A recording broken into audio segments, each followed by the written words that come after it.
Hello, YouTube. This is Glenn Coward, and I am back for part two of Jehovah Witnesses.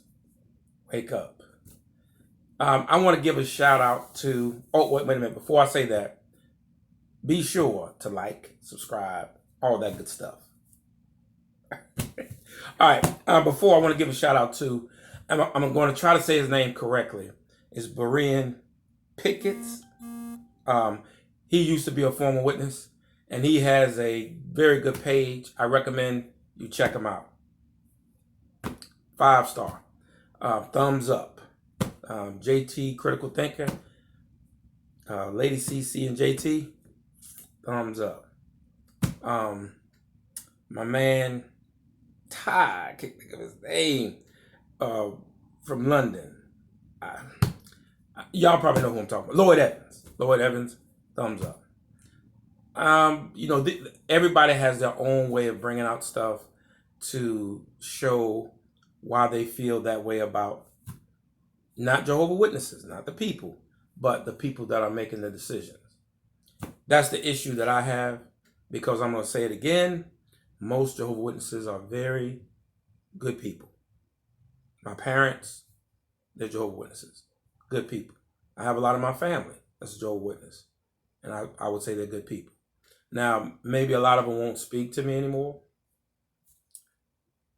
Okay. Because I've been in this fellowship for forever. But I guess they might say, well, Glenn, this might be leaning towards the apostate. I'm not. If they know the definition between an apostate, and I'm trying to think of the other one, because Berean Pickens brought it out. He brought a good point out about that. So I'm not an apostate. I'm not saying I don't believe in God and none of that.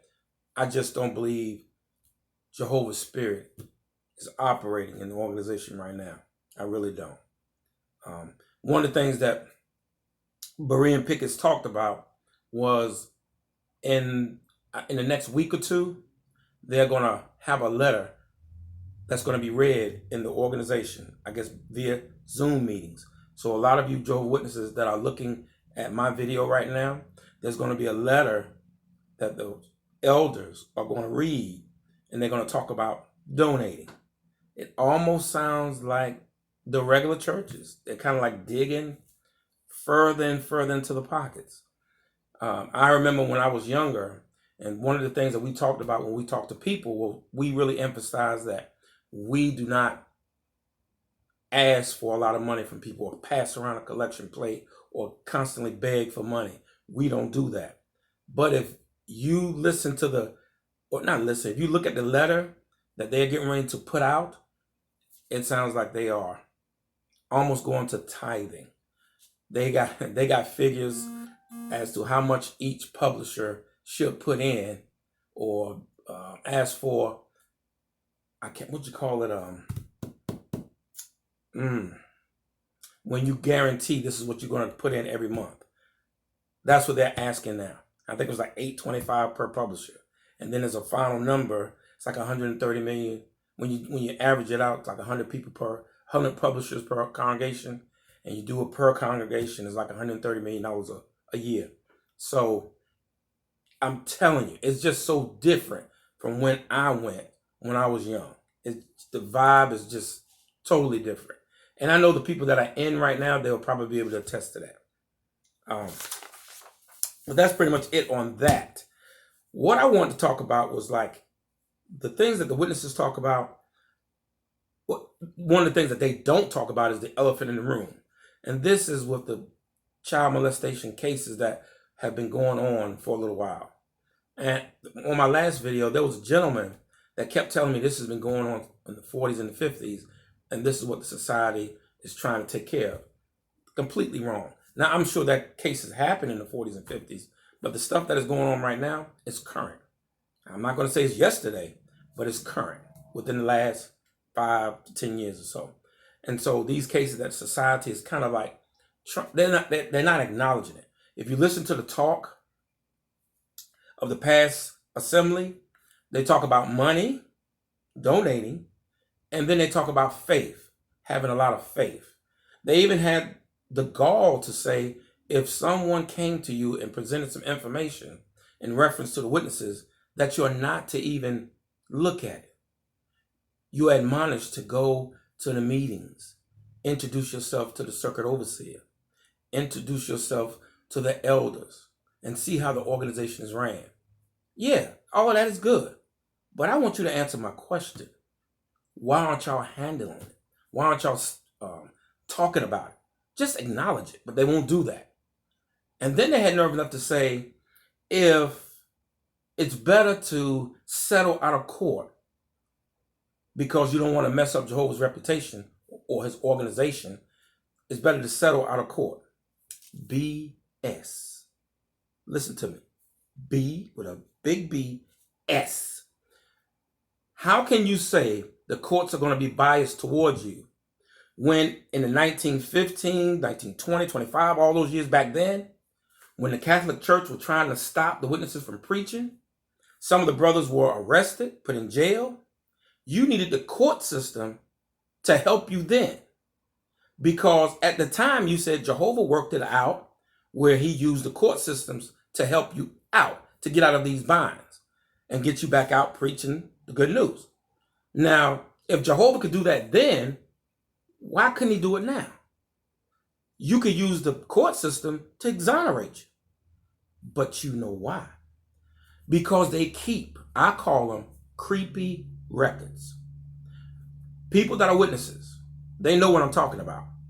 For every single publisher, even me, I've been out 25 years, 25, 26 years. If I were to come back now, they can pull my publisher card and say, Glenn got this fellowship for baze. They are that extensive. They have records on every single person that's a publisher. And if you think I'm lying, ask a witness. You move to another congregation, that publisher card is going to follow you. They do things that's so contradictory towards the Bible. The Bible says when Jehovah doesn't call to mind, you commit a sin, you ask for Jehovah's forgiveness, he doesn't call to mind. You know, he's 6 months down the road, he's not going to say, oh, Glenn, you know you did that sin, you got to pay for it. Now, if that's the case, why is it, if you move to a new place, sometimes we need to do that. We need to move to a new city, new part of the country, to get a new start, get a fresh start. Because the situation that we were in at the particular time, we need to get out of that. So you move to a new area, get your life in order, and start doing well. Start making progress. Then this publisher card comes up and say, hey, you know, Brother Glenn, he had issues right here back in this town where he did this or he did this.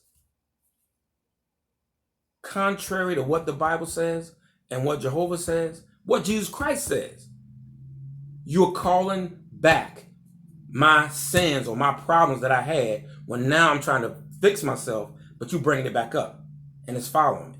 And that's those creepy records. So those same creepy records, they know about everybody that have been accused of child molestation, sexual abuse. Trust me, anything that has been done in the society that was not towards not following Bible principles, they got a record on it. Trust me. Creepy records. And that will follow you to the end. Now, in reference to the child molestation stuff, you know, they have an article in the Watchtower 1980, September 15th edition. They have a couple of scriptures in there that you really need to look at. One was Hebrews 13:18, when it says we must conduct ourselves honestly at all times. This was written by jw.org.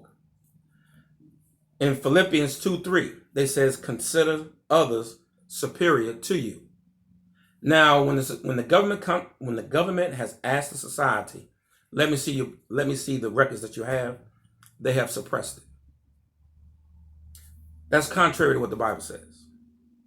Again, if you're doing things that are contrary to what the Bible says, but you want to protect your organization, think about it.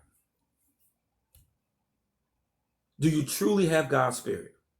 If you're doing things a way to protect you or the organization, but it doesn't go along with the Bible. And one of your presidents, way back in the day, said, if we can't support the organization by donations without having to beg people, then we need to shut the doors. So when they read that letter in the early part of September, the new service year, think about that. I'll be back for part 3. Take care.